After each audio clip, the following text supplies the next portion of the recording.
pudiéramos aprender de este sermón del monte, no pasarlo tan rápido, sino que al contrario, cuando uno lee, cuando uno escudriña, cuando uno profundiza, uno no puede pasar las cosas tan rápidas, sino que al contrario, cada vez debiéramos tomarnos ese tiempo para poder aprender, para eh, poder saber de lo que Jesucristo quiso decir en ese sermón del monte a aquellos hombres, a aquellas mujeres que le escuchaban, que lo oían, aquella multitud, como dice la Escritura, los versículos primeros que le seguían, que le acompañaban, que habían visto los milagros de él, que sabían lo que él realizaba y le seguían. Y es maravilloso eso de poder analizar, de poder ver que todas estas bienaventuranzas que nosotros hemos visto anteriormente nos hablan de algo que no es nuestro, sino que es de algo sobrenatural y no hablan solamente de la naturaleza de Dios, obrando a favor del ser humano, obrando a favor de nuestras vidas. Y hoy veremos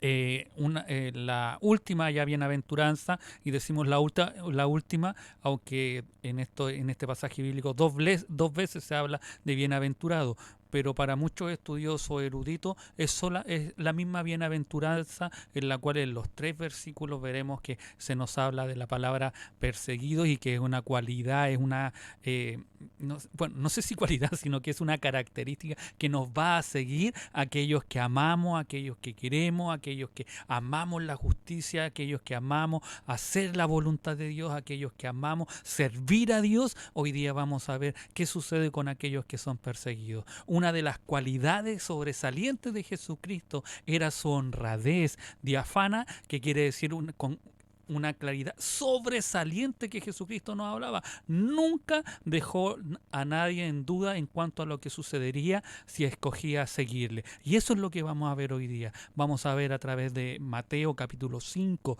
versículo 10 al 12, cómo nos habla el Señor, cómo el Señor nos exhorta, cómo el Señor nos anima a través de este pasaje, también de estos versículos, cómo el Señor nos anima a seguir adelante a pesar de lo que pueda haber en nuestras vidas. Le voy a dar lectura en el nombre de nuestro Señor Jesucristo. Dice: bienaventurados los que padecen persecución por causa de la justicia, porque de ellos es el reino de los cielos. Bienaventurados sois cuando por mi causa os vituperen y os persigan y digan toda clase de mal contra vosotros mintiendo. Gozaos y alegraos, porque vuestro galardón es grande en los cielos, porque así persiguieron a los profetas que fueron antes de vosotros. Lo primero que debemos ver es que aunque cubrimos tres versículos y la palabra bienaventurado se menciona dos veces, Jesús habla realmente de solo una bienaventuranza.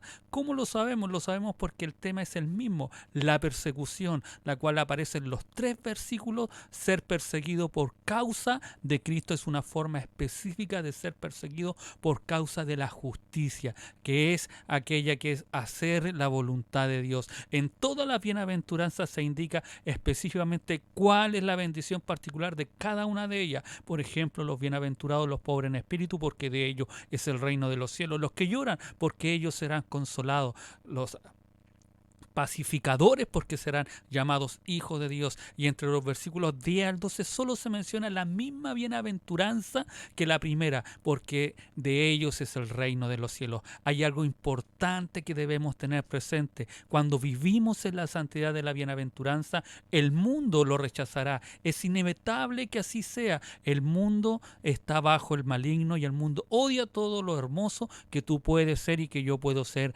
en Cristo Jesús. Y cuando el mundo ve en ti a Cristo, es decir, la humildad, la mansedumbre, el hambre y sed de justicia, que lloras por tus pecados, y los del mundo, que eres puro y te purificas en la fe de Jesús, eres pacificador, sin comprometer la verdad. El mundo es convicto de su pecado e inevitable lo rechazará o no perseguirá.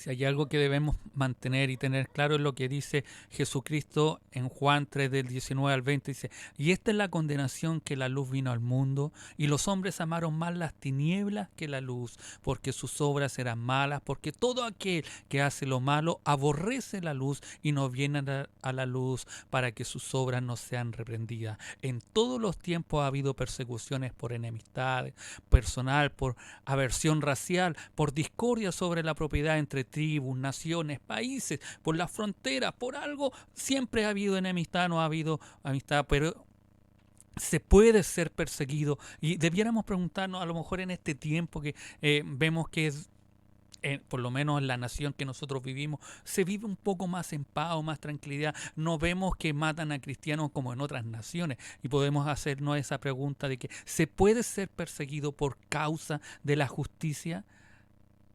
Por la entrega completa a Dios, por la perfecta pureza, por practicar la misericordia, por ser un aporte a la sociedad y tener una vida ordenada, e incluso por imitar a Jesucristo. Esta justicia no tendría que acuciar a los demás en vez de repudiarlos, no tendría que entusiasmar a los demás en vez de excitarlos al odio. Jesús sabe y atestigua aquí que incluso la mayor honradez puede convertirse en motivo de enemistad. Juan el Bautista fue encarcelado por su integridad y por ella fue muerto. El mismo Jesús tuvo que experimentarlo en su propio destino. También puede aplicarse a los que son discípulos. A pesar de todo, son bienaventurados. Qué contradictorio podríamos decir. Bienaventurado porque me persiguen. Bienaventurado porque quiero hacer el bien. Bienaventurado porque quiero hacer la voluntad de Dios.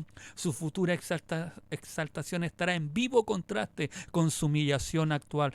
Todos los que por causa de aquella justicia han sufrido el oprobio y la persecución recibirán el reino de Dios. Aunque en su vida terrena exteriormente no se puede ver nada de su gloria, aquella promesa se mantiene firme y está asegurada por la palabra del Señor, porque solamente se puede conseguir la verdadera justicia por el camino de Jesús y de su doctrina. Y viceversa, el que sufre persecución por causa de Jesús, al mismo tiempo es perseguido por causa de aquella justicia. Los escribas y fariseos tampoco pueden recurrir a la justicia del Antiguo Testamento y de su propia vida para oponerse a la doctrina de Jesús. Múltiples son las formas de la enemistad. Se los cargará de insultos, maledicencias, incluso de toda clase de calumnia, dicen estos versículos. Todo esto sucederá, pero será falso e inventado. Cuando Jesús está ante el Sanedrín, es difamado y se hace mofa de él, incluso al pie de la cruz. Los discípulos lo tendrán constantemente en su mirada y ya no se sorprenderá. Estos hechos no deben producir en ellos ninguna tristeza ni lamentación ninguna. Una terca irritación o ira enconada, antes bien deben ser causa de alegría y regocijo, no por causa de los insultos y humillaciones, sino porque su recompensa es grande en los cielos. Jesús no da ningún consuelo barato para el otro mundo, pero dice sobriamente que no hay que esperar en la tierra esta recompensa. Aquí los discípulos son entregados como Él a los poderes del mal, a la mentira, a la enemistad. Los discípulos deben prepararse no solamente con vistas a un tiempo futuro que está ante ellos con incertidumbre, sino también en vista del tiempo pasado, de la historia de los antepasados. Aquí ya se perfila esta ley, pues así persiguieron a los profetas anteriores a vosotros. Hay algo claro que nosotros debemos mantener y tener claro.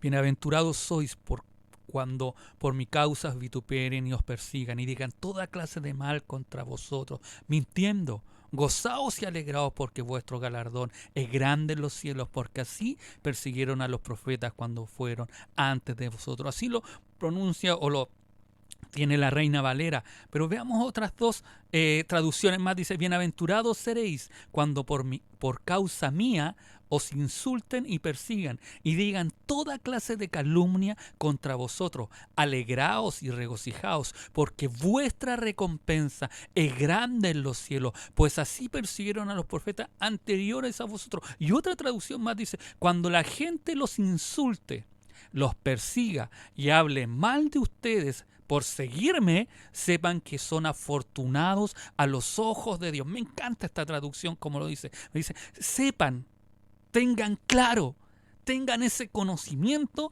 que son afortunados a los ojos de Dios. Cuando les pase esto, mírelo, y se parece mucho a lo que Giovanni nos explicaba el día miércoles, que debemos estar gozosos en medio de la tribulación, en medio de la prueba, en medio de la dificultad, debemos estar regocijados y gozosos. Dice, cuando les pase esto, alégrense, porque Dios les va a dar una gran recompensa. Más adelante vamos a analizar qué significa esto. Así también fue como maltrataron a los profetas que vivieron antes de ustedes. Por eso digo que esta traducción me encanta, como lo dice, como en un lenguaje tan sencillo. Cristo nos hace ver lo importante que es ser perseguido. No es que usted vaya, y sabemos a lo mejor dónde están persiguiendo y usted se va a ir a exponer para eso, sino que al contrario, aquí en nuestro país, muchas veces por hacer justicia, por querer hacer la voluntad de Dios, te pueden perseguir, te pueden malmirar, pueden levantar una calumnia, pueden decir algo que tú nunca has dicho o has hecho, y te pueden difamar de mala forma. Todo por hacer la voluntad de Dios. De aquí que Jesús toca el tema de la persecución en las bienaventuranzas. Jesús establece desde el principio el costo del discipulado. A esta bienaventuranza Jesús nos enseña tres cosas importantes. La realidad de la persecución, dos, la actitud ante la persecución, y tres, la bendición para aquellos que son perseguidos. Veamos la primera, la realidad de la persecución. ¿Quiénes son estos perseguidores? Sus propios antepasados que se opusieron a la palabra de los profetas y fueron su oprobio. La figura del profeta Jeremías, de Zacarías, de aquellos hombres de mismo hablaron, Isaías, que hablaron la palabra de Dios, aquel Josías que hablaba, que cuando estaba ese Micaías que hablaba, y Acab no quería ir porque decía, no, siempre habla maldad sobre mí y lo persigo y quiero meter. Antes hubieron, saturados de oprobios y probados por el sufrimiento. Es un testimonio elocuente de las persecuciones promovidas por los antepasados. Así pues se piensa en las persecuciones debidas a los judíos. Ellos fueron los primeros que quisieron ahogar la semilla naciente del mensaje cristiano. Esta es la experiencia de la primera misión y especial de Pablo. Primera Tesalonicenses 2, 14 al 16 dice, hermanos, ustedes siguieron el ejemplo de las iglesias de Dios que creen en Jesucristo y están en Judea. Allí el pueblo de Dios sufrió mucho a causa de los otros judíos, y lo mismo ha pasado con ustedes, pues han sufrido mucho a causa de sus propios compatriotas. Esos judíos mataron al Señor Jesús y a los profetas, y a nosotros nos obligaron a abandonar el país. Ellos no agradan a Dios y están en contra de todos los seres humanos. Nosotros tratamos de enseñar el mensaje de Dios a los que no son judíos para que se salven, pero los judíos no nos han dejado anunciar esas enseñanzas. Por eso están añadiendo cada vez más pecados a los que ya tienen, y ahora Dios está muy enojado con ellos. Su paciencia ha llegado al límite. Jesús hace volver la mirada de los discípulos a la historia de Israel. Nuestra mirada abarca todavía más tiempo y esta mayor amplitud puede hacernos sensatos, puede preservarnos de sueños optimistas. Los apóstoles realmente se regocijaban cuando habían sido dignos de padecer afrenta por el nombre de Jesús. El libro de Hechos, capítulo 5, versículo 41 y 42 nos dice y nos habla, los apóstoles se fueron de la reunión contentos. Mire la expresión que utiliza el escritor del libro de los Hechos. Se fueron de la reunión contentos de tener el honor de sufrir por causa del nombre de Jesús. ¿Sabe que ellos habían sido azotados? Ellos habían sido metidos a la cárcel por hablar del nombre de Jesús, pero dice que ellos se fueron contentos cuando le decían que se callaran, que no hablaran en el nombre de Jesucristo. El Sanedrín, los fariseos los toman prisioneros, los meten a la cárcel, los azotan y les dicen, vayan y no hablen más de Jesucristo. Y ellos dicen, ¿qué es más importante, servir a Dios o al hombre? Y se van contentos de tener el honor de sufrir por causa del nombre de Jesús. Y dice el versículo 41, diariamente en el área del templo y en todas las casas los apóstoles continuaban enseñando y anunciando las buenas noticias de que Jesús es el Cristo. Mire qué maravilloso, mire la actitud que toma estos apóstoles, estos hombres que estaban siendo perseguidos por hablar la palabra del Señor. Parecía que el mundo debiera felicitar a los discípulos por su aporte al bienestar social y moral de la humanidad. Sin embargo, durante gran parte de la historia del cristianismo ha sido todo lo contrario. Jesús advirtió a los discípulos del costo de seguirlo, parte del cual sería la persecución, como su vida y enseñanza chocarán con el sistema de valores de la humanidad y le crucificaron. Los que se identifican con él frecuentemente recibirán el mismo trato. Por causa de la justicia es sinónimo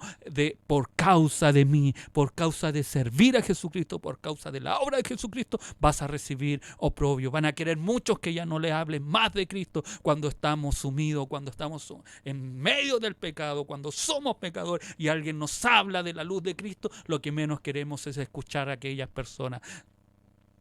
El versículo 11 se refiere a la identificación de los discípulos con Cristo y su reino. Especifica dos tipos comunes de persecuciones: vituperios y mentiras. Nos cuesta darnos cuenta de lo que tuvieron que sufrir los primeros cristianos. El apóstol Jacobo fue asesinado por orden de Herodes. Las iglesias de Tesalónica fueron fundadas en medio de la persecución. Pedro escribe su carta a una iglesia perseguida y la epístola a los hebreos fue escrita a los hebreos cristianos que sufrían persecución y que estaban considerando regresar al judaísmo para evitar la misma persecución que estaban dándose. El Nuevo Testamento finaliza con el libro de Apocalipsis, en donde tenemos al apóstol Juan desterrado en la isla de Patmos por causa del evangelio, y vemos también en el mismo Apocalipsis a la iglesia perseguida. Pero ¿sabe lo maravilloso de esto? Que la iglesia es indestructible. La iglesia siguió perseverando a pesar de las cosas que ocurrieron, a pesar de los castigos que tenían que sufrir aquellos cristianos que eran terribles, más allá de toda descripción. El mundo sabe que a los cristianos se les echaba a los leones o se quemaban en el patíbulo, pero estas eran muertes piadosas. Nerón envolvía a los cristianos en betún, dice la historia, y les prendía fuego para usarlos como antorchas vivientes en sus jardines. Los cubría con pieles de animales salvajes y les lanzaba perros de caza para que los descuartizaran. Eran torturados. Les arrancaban la piel con garfios, les echaban por encima plomo derretido, les fijaban planchas de bronce al rojo vivo en las partes más sensibles del cuerpo y le vaciaban los ojos, le cortaban parte del cuerpo y la asaban ante sus ojos, les abrazaban las manos y los pies mientras les echaba agua fría para prolongar su agonía. Pero a pesar de todas aquellas cosas que les hicieron, que a la iglesia le persiguieron, la iglesia siguió adelante. La iglesia no pereció. Aquellos hombres sufrían aquellas atrocidades, pero lo hacían con gozo. Se alegraban y se contentaban de aquellas cosas. Tenemos a Policarpo, que cuando lo iban a quemar a los 86 años y va y se hace una declaración que es tremenda, que 86 años había servido al Señor. ¿Cómo lo iba a traicionar por algo que ellos querían hacer? ¿Cuánto de aquellos hombres nosotros necesitamos tener?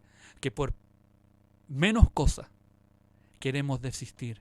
Por menos cosas queremos echarnos para atrás. Por menos cosas, o porque no me consideran, muchas veces queremos volvernos atrás. Porque a lo mejor no soy tomado en cuenta, ya no queremos seguir siendo cristiano. Ya no queremos servir a este Dios, o porque no nos va bien, o porque la vida nos juega una mala pasada, podríamos decir. Ya queremos desistir. ¿Cuánto necesitamos de poder ver, de poder analizar, de poder ver la historia de aquellos hombres? No es agradable pensar en estas cosas que ellos vivieron, pero uno tenía que estar dispuesto a sufrirlas si estaba de parte de Cristo. Podríamos muy bien preguntarnos ¿por qué perseguían los romanos a los cristianos? Parece algo extraordinario el que una persona que viviera la vida cristiana se considera una víctima apropiada para la persecución y la muerte. Y solo habían dos razones por la que los romanos perseguían a los cristianos. Una, se habían extendido algunas calumnias acerca de los cristianos de las cuales los judíos eran responsables. En no poca medida, los falsos testimonios apuntan preferentemente a las acusaciones falsas ante los tribunales. ¿Cuáles eran estas calumnias que se habían levantado? A. Se acusaba a los cristianos de canibalismo. La palabra de la última cena, esto es mi cuerpo, esta copa es el Nuevo Testamento en mi sangre, se toman y tergiversan para hacer creer que los cristianos sacrificaban a un niño para comérselo y para beber su sangre. Por eso eran perseguidos. Se acusaba a los cristianos también de prácticas inmorales y decían que sus reuniones eran orgías indecentes. La reunión semanal de los cristianos se llamaba ágape, la fiesta del amor, y ese nombre se interpretaba maliciosamente. Los cristianos se saludaban con el beso de la paz, y también esto se usó para construir acusaciones calumniosas. 3. Se acusaba a los cristianos de ser incendiarios. Es verdad que hablaban del próximo fin del mundo y revestían su mensaje con cuadros apocalípticos del mundo en llama. Sus calumniadores tomaban esas palabras y le interpretaban como amenazas terroristas, políticas y revolucionarias ante el Imperio Romano. 4. Se acusaba a los cristianos de deshacer los vínculos familiares. De hecho, por causa del cristianismo se producían divisiones en la familia. Sucedía una y otra vez que un miembro de la familia se hacía cristiano y los otros no. Una mujer se podía hacer cristiana, su marido no. Lo mismo podía surgir con un hijo o una hija. Inmediatamente surgía una división en la familia. A menudo se le cerraba la puerta en la cara para siempre al que había aceptado a Cristo. Era literalmente cierto que una persona tenía que amar más a Cristo que a su padre, madre o esposa, hermana o hermano. El cristianismo suponía a menudo escoger entre las personas más queridas y Jesucristo. Así que el cristianismo se presentaba como algo que causaba división entre marido y mujer y que desarticulaba el hogar. Había suficientes calumnias inventadas por gente maliciosa. ¿Y sabe que eso que ocurría en ese tiempo hoy también ocurre? Hace unos años atrás llegamos acá a Calbuco y al evangelizar, al predicar, nos encontramos en una oportunidad con mi esposa que una mujer, hermana, esposa de un hermano, entendió todo lo que era el evangelio. Sabía lo que era y sabía que Dios la perdonaba, todo eso. Pero la tradición de acá o la forma que ella fue enseñada no le permitió dar ese paso de aceptar a Cristo, ya que ella su familia, su mamá le decía: si te haces cristiana, te olvidas de mí. Vivimos el testimonio que lamentablemente vivió nuestro hermano Orlandito con nuestra hermana Inesita cuando ellos se convirtieron. Ellos nos han contado de que vivieron esa falta de entendimiento de sus familiares y a ellos lo hicieron un lado, a ellos en ese tiempo hablaban mal de ellos, les cerraron como se dice vulgarmente, les cerraron las puertas en la cara. Eso aún ocurre, eso aún sucede. Por aceptar a Cristo, por querer hacer la voluntad de Dios, por querer agradar a Dios, va a haber persecución. Van a levantar calumnias, van a levantar mentiras, te van a cerrar las puertas, pero que eso no sea más importante que lo que Cristo te ofrece en tu vida. La segunda razón de por qué los romanos perseguían a los cristianos era porque el mayor campo de persecución era de hecho el político. Pensemos en la situación. El Imperio Romano abarcaba a casi todo el mundo conocido, desde las Islas Británicas hasta el Éufrates y desde Alemania hasta el norte de África. ¿Cómo podría controlarse hasta cierto punto una mezcla tan vasta de pueblos con diferente ideología, idiomas y costumbres? ¿Qué principio unificador se podía encontrar? En un principio se encontró en el culto a la diosa Roma, el espíritu de Roma. Este era un culto que los pueblos de las provincias daban de buena voluntad, porque Roma les había traído paz y buen gobierno, orden y justicia. Se limpiaron las carreteras de bandidos y los mares de piratas. Los déspotas y tiranos fueron desterrados por la imparcial justicia romana. La gente de las provincias estaba muy dispuesta a ofrecer sacrificios al espíritu del imperio de el imperio de Roma, que había hecho tanto por ella, pero el culto de Roma se pasó a otro objetivo. Había un hombre que era la personificación del imperio romano, en quien podría decirse que Roma se encarnaba y ese hombre era el emperador. Así es que llegó a considerársele un dios y se le empezaron a dar honores divinos y a levantarse templos a su divinidad. No fue el gobierno romano el que inició este culto. De hecho, en su principio hizo todo lo posible para desanimarlo. El emperador Claudio decía que lamentaba que se le dieran honores divinos a cualquier ser humano, pero con el paso de los años, el gobierno romano vio en el culto al emperador la única práctica que podía unificar el vasto imperio romano. Ahí había un centro en el que se podían reunir todos sus habitantes, así es que acabó por no solo aceptar, sino imponer el culto al emperador. Una vez al año, todas las personas tenían que presentarse y quemar una pizca de incienso a la divinidad del César y decir: César es Señor. Y eso era precisamente lo que los cristianos se negaban a hacer. Para ellos Jesucristo era el único Señor y no les daría a ningún ser humano ese título que pertenecía exclusivamente a Cristo. Está claro que el culto al César era una prueba de lealtad política más que ninguna otra cosa. De hecho, cuando un hombre había quemado su pizquita de incienso y repetido la fórmula, recibía un certificado, un libellus, de que lo había hecho, y luego podía ir y dar culto a cualquier dios, siempre que no fuera contra la descendencia y del orden público. Los cristianos se negaron a someterse al enfrentarse con el dilema César o Cristo. No vacilaban en su elección, solo Cristo se negaban en redondo y a una compenda.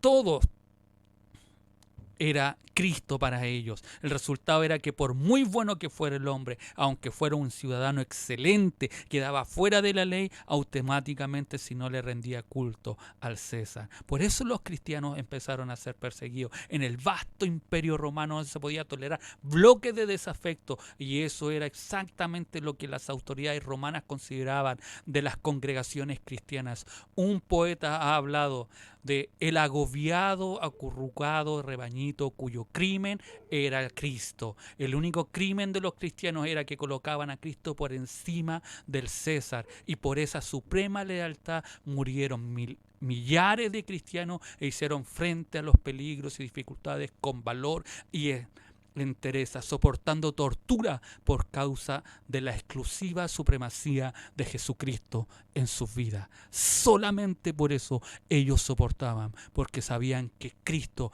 era más importante que su propia vida. La pregunta que nosotros, que tú en esta tarde podrías hacerte y yo debiéramos hacernos: ¿cuánto realmente nosotros sufrimos por la causa de Cristo? ¿Cuánto estás dispuesto a dejar por la causa de Cristo? ¿Cuánto estás dispuesto a negarte por la causa de Cristo? Así que cuando Jesús dice: bienaventurados los que sufren persecución por causa de la justicia, Él tiene en mente a su pueblo. Él tiene en su mente a todos aquellos que buscan vivir según la justicia de Dios revelada en la palabra de Dios. Padecerán persecución. Jesús nos enseña entonces que ser perseguido es una marca de ser seguidor de Jesús. Fue Pablo quien dijo en 2 de Timoteo 3:12: y también todos los que quieren vivir piadosamente en Cristo Jesús padecerán persecución. Ahora bien, Jesús explica sobre quiénes recae esa bendición. Es sobre los que padecen persecución por causa de la justicia. ¿Qué significa? ¿Qué significa sufrir persecución por procurar vivir bajo los mandamientos de Dios? Es sufrir por procurar hacer lo justo según Dios lo define. De eso mismo habla el apóstol Pedro en 1 de Pedro 3:14, que dice: más también, si alguna cosa padecéis por causa de la justicia, bienaventurado sois. Mire qué maravilloso lo que dice. Hoy día vivimos en una sociedad moderna, una sociedad en donde cada día la influencia del cristianismo se rechaza abiertamente y agresivamente. Una sociedad cada día más irracional. Un ejemplo lo tenemos en Canadá. Por legislación judicial no es crimen la zoofilia, es decir, tener relaciones de tipo sexual con los animales. Tienen ciertas limitaciones, pero eso es repugnante ante los ojos de Dios, es repugnante ante la moralidad de nuestro nuestro Dios maravilloso, pero ellos lo permiten. Esto es la consecuencia natural de un mundo en donde la influencia moral del cristianismo está desapareciendo a pasos agigantados. Esto es algo depravado e irracional. Otro ejemplo lo tenemos hoy en nuestros días, aquí en nuestro país, donde no solo se dan las operaciones de cambio de sexo, sino que para colmo se procura cambiar el certificado de nacimiento original para que diga que nació mujer cuando en realidad nació hombre. Cuán absurdo y depravado es esto. ¿Cuál debe ser nuestra reacción ante esto? Reconocer que somos benditos por Dios. Entender que nada de esto es nuevo. Así hicieron los profetas, porque así persiguieron a los profetas que fueron antes de vosotros. Y como el mundo odia a Jesús, no te extrañes, amado hermano, amada hermana, que el mundo te odia a ti también. No te asombres, no pienses que estás haciendo algo malo cuando eres perseguido por obedecer a Dios, sino todo lo contrario. Bienaventurados sois. Por tanto, no os amedrentemos por temor de ellos, ni os conturbéis. No te asustes, ni te agites, ni te descontroles, porque bienaventurado sois. Nada ni nadie te puede quitar esa bendición. Y nada de lo que suceda en tu vida está fuera del plan de Dios. Esto es parte de lo que Dios ha decretado para nosotros. Podrán destruir nuestro cuerpo, pero jamás tocar nuestra alma. Nada ni nadie puede destruir la obra de Dios en nosotros. Y Jesús nos dice que a veces la persecución se relaciona directamente con Jesús y el mundo nos perseguirá físicamente, hablarán pestes de nosotros, se burlarán de nosotros, nos harán bullying, nos acusarán y todo por seguir a Jesús. ¿Acaso estas palabras son solo para los cristianos del siglo I? ¿Solo ellos podían ser perseguidos? Cuán actuales son estas palabras, amados hermanos, seguir a Cristo cuesta. Por eso Jesús dijo, el que quisiera ser mi discípulo, si alguno quiere venir en pos de mí, niéguese a sí mismo, tome su cruz cada día y sígame. Tomar la cruz no significa llevar cosas pesadas y difíciles en la vida. La cruz era el instrumento de muerte. Tomar la cruz significa estar preparados para morir por seguir a Jesús. ¿Estás dispuesto a morir por Jesús?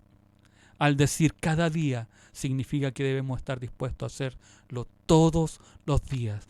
No solamente el día domingo, no solamente en un lapsus de tu vida, sino que todos los días de tu vida. Así que podemos ver cómo una vida consagrada a la justicia o a la santidad será perseguida, injuriada o denunciada. Si aprecias la cantidad, su vida será un ataque para las personas que practican el sexo libremente. Si vuelves al abstemio, su vida será una declaración contra el consumo del alcohol. Si les gusta controlar su alimentación, su vida será una acusación contra el exceso de comida. Si vives felizmente y con sencillez, dejarás al descubierto la locura del lujo. Si caminas humildemente con Dios, expondrás la maldad del orgullo. Si usted es responsable y comprometido con sus asuntos, dejará al descubierto la inferioridad de la pereza y la negligencia. ¿Cuántas veces eso se ve en los trabajos? Cuando hay un hijo de Dios, cuando hay un hijo que trabaja conforme al corazón de Dios y trabaja como haciendo las cosas para Dios, y los demás sacan la vuelta, a ese lo tachan, lo miran, lo dicen que es tonto, que es menso, que es leso, como dicen acá, como él trabaja y hay que sacar la vuelta, hay que estar pegado en el celular en los trabajos, hay que trabajar menos para... Pero cuando tú eres un verdadero hijo de Dios, cuando tú trabajas como para hacer las cosas para el Señor, haces en las personas que no lo hacen, se vea su pereza y la negligencia que ellos tienen. Si habla con misericordia, hará que la insensibilidad sea una reacción más ruda. Si usted es serio, hará que los impertinentes parezcan poco serios en lugares de listos. Y si tiene una mente espiritual, dejará al descubierto la mente mundana de los que están a su alrededor. En vista de todo esto, ¿cuál debe ser nuestra actitud? Y como segundo punto de enseñanza, la actitud ante la persecución, ¿cuál debe ser nuestra actitud ante esto? 1.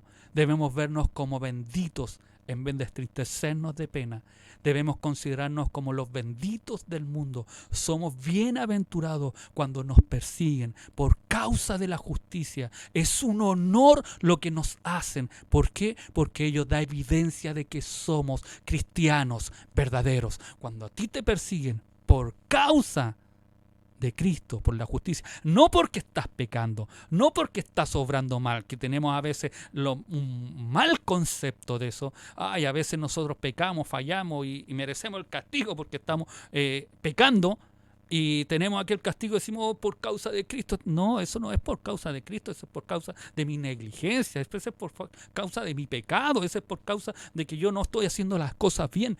Pero si tú estás haciendo las cosas bien y te persiguen, eres un bienaventurado. Si tú vives como el mundo, no sufrirás persecución.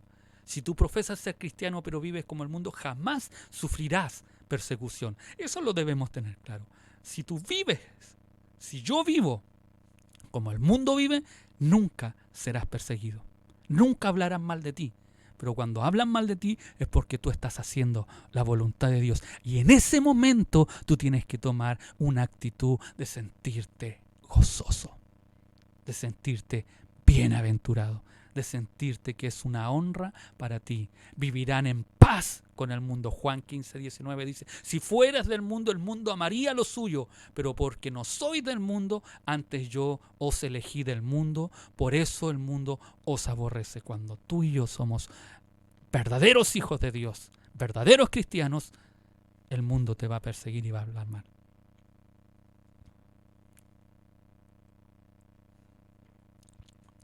Segundo punto que debemos tener claro, cuál es nuestra actitud cuando somos perseguidos.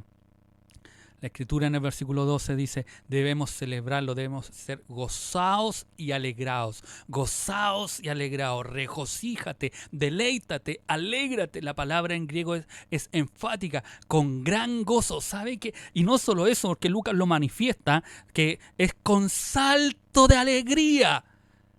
Así debe ser, como cuando recibiste alguna bendición y te gozaste y te alegraste, cuando a lo mejor te habían diagnosticado una enfermedad y te dijeron que ya eras sano, saltaste de alegría, saltaste de contentamiento por una buena noticia. Así dice que debemos sentirnos cuando estamos siendo perseguidos, cuando estamos siendo vituperiados. Yo hace un tiempo atrás les conté de lo que cuando hace como 2 años fui a ver un plotter acá en Calbuco y se había dañado la tarjeta madre, era un plotter Epson. Yo normalmente veo los plotters Roland, pero este era un plotter nuevo, primera vez que lo veía, y se había echado a perder la tarjeta madre. Y yo dije, ya señor, ayúdame tú, y en las manos, en el nombre del Señor nomás, como decimos a veces los cristianos, en el nombre del Señor.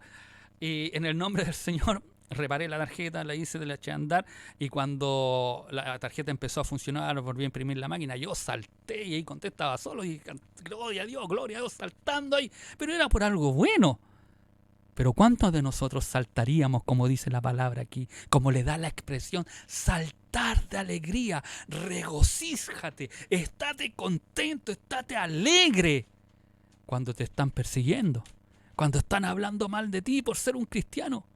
Cuando en el trabajo te pisotean, te humillan, Cristo dice, gózate y alégrate, regocíjate por hacer la voluntad de Dios. En vez de ser una razón para tristeza, frustración, temor y lloro, Jesús nos llama a alegrarnos cuando nos honran con el privilegio de ser perseguidos por ser fieles a Cristo. Y solo cuando somos fieles a Cristo, cuando todas las acusaciones contra nosotros sean mentiras, Dios nos bendice a los que sufren por su pecado. Mire qué maravilloso es poder gozarse en eso. Esta actitud no es opcional, es un mandato. La palabra en griego es un imperativo. Debemos hacerlo. Cristo está diciendo, amado hermano, si te están persiguiendo, si te levantaron una calumnia, si malinterpretaron a lo mejor tus palabras y eso te ha traído deshonra y eso te ha traído vergüenza, gózate en el Señor, alégrate, pon la mirada en alto, levántate y sigue adelante. Cuando no te quieren ver más porque eres un hijo de Dios, cuando te cierran las puertas, levántate y glorifica al Señor.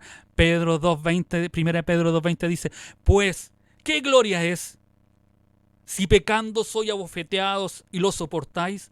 Mas si haciendo lo bueno sufrís y lo soportáis, esto ciertamente es aprobado delante de Dios.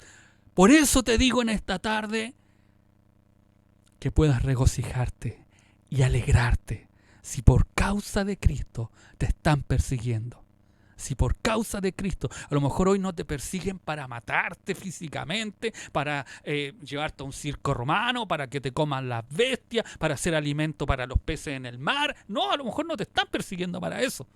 Ahora no es aquella persecución, pero sí ahora no te hablan, te hacen la ley del hielo, como hablan los jóvenes a veces, o eso era más antiguo, es la ley del hielo, donde no te hablan, te ignoran completamente, pero si es por causa de Cristo que te están ignorando, glorifica al Señor, alégrate. No es una recomendación cuando te maltraten por causa de Cristo. No hay lugar para la tristeza, sino para el gozo. Piensa en el honor que Dios te ha concedido. Mira cómo los apóstoles reaccionaron después de haber sido maltratados por causa de Cristo. Y ellos salieron de la presencia del concilio, gozosos de haber sido tenidos por dignos de padecer afrenta por causa de su nombre. Hermano, esto es algo que tú debes hacer y puedes hacerlo, como es posible porque el Espíritu Santo mora en ti, su gracia te sostiene.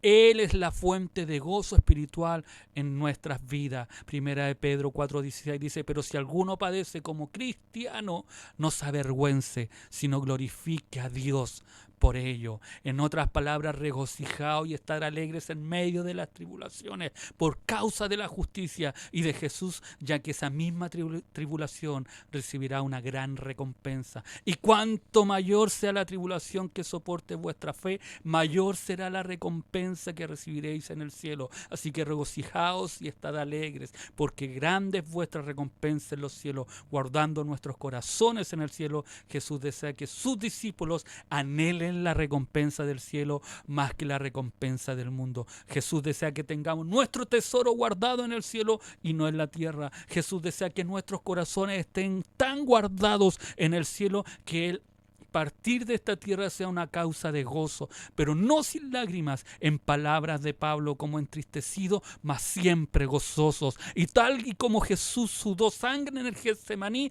ante su propio dolor, pero soportó la cruz por causa del gozo puesto delante de Él. Jesús desea que tengamos nuestros corazones en el cielo ante todo, nuestra esperanza en el cielo ante todo, nuestros anhelos en el cielo ante todo, nuestro gozo en el cielo ante todo. No existe otro modo en el que usted pueda regocijarse y estar alegre ante la pérdida de sus gozos terrenales, como nos regocijaremos y estaremos alegres cuando estas cosas nos las quiten.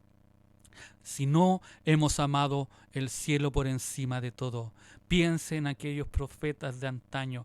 Entonces, ¿qué podemos hacer? ¿Cómo podemos mantener nuestros corazones en el cielo? Acostumbrémonos a pensar en los antiguos profetas que fueron perseguidos y asesinados por la causa y la justicia de Dios. Volvamos a menudo a Hebreos capítulo 11, donde está la lista de profetas, la lista de varones de Dios que dieron su vida por la causa de Cristo. Y aunque no vieron muchas cosas, y aunque no recibieron, dice la Escritura, su galardón, lo que ellos esperaban, se mantuvieron firmes en la fe que es en Cristo Jesús.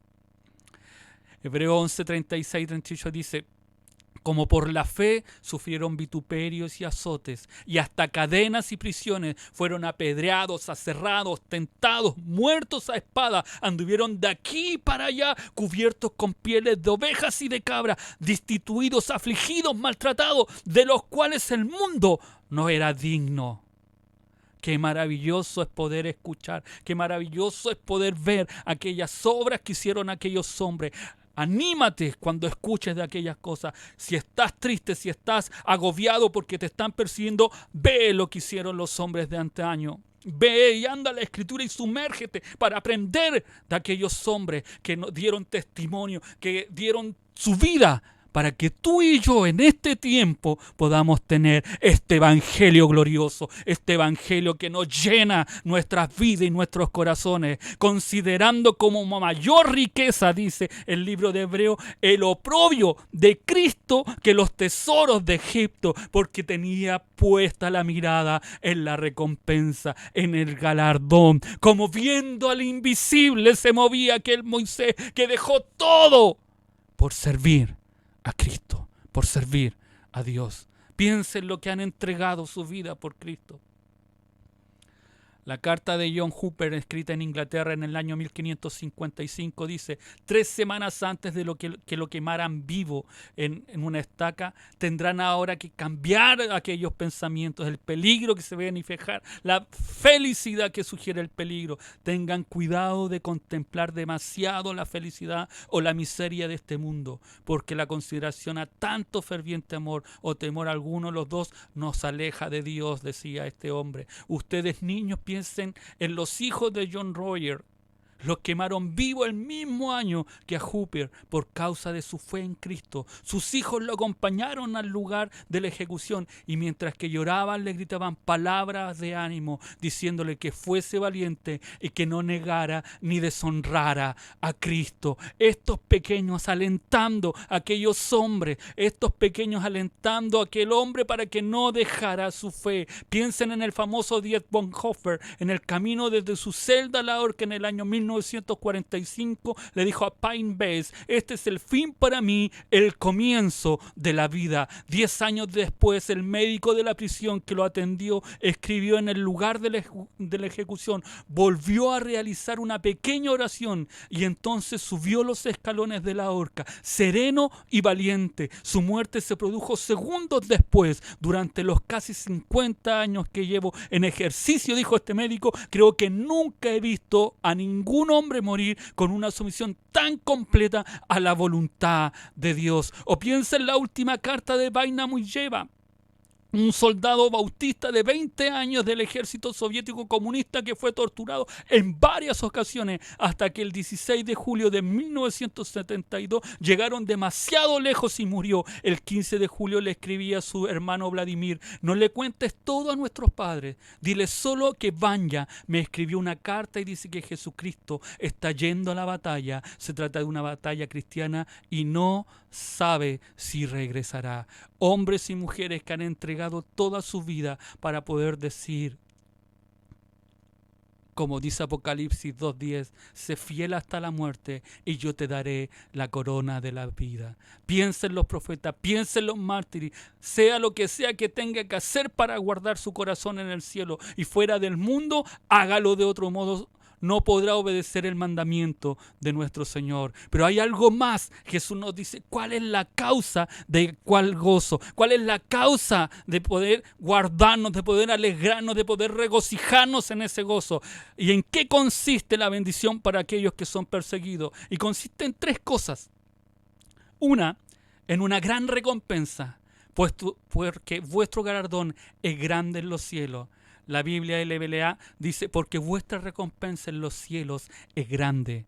Dios habla hoy y dice: porque van a recibir un gran premio en el cielo. La palabra galardón, recompensa o premio significa realmente paga. Dios te va a pagar lo que has sufrido por Él. Y no es cualquier cosa, es un galardón grande o puede ser traducido en mucho. La palabra nos dice y nos enseña en el libro de Juan que a nadie que dé algo no será pagado, o que deje algo no será retribuido 100 veces. Imagínate el galardón por dejar, porque te están persiguiendo. Jesús nos dice cuál es, pero nos dice cuánto lo recibiremos, y eso es en los cielos. No aquí en la tierra recibirás ese galardón, sino que lo recibirás en los cielos. No es que recibiremos una mansión, un BMW, un Mercedes-Benz, $1.000.000. Es un galardón reservado para nosotros en los cielos, es vida y vida eterna.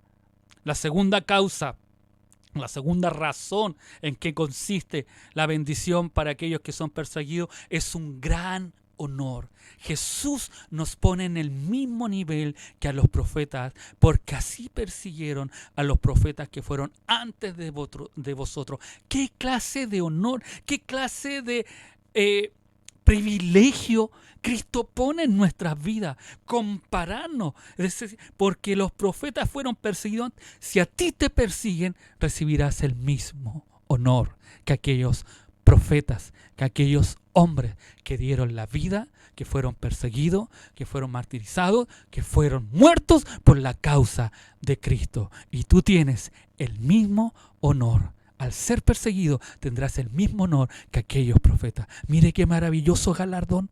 Cuando no merecíamos nada, cuando no teníamos honra, cuando éramos la última chupada del mate a lo mejor, porque ya nadie quería.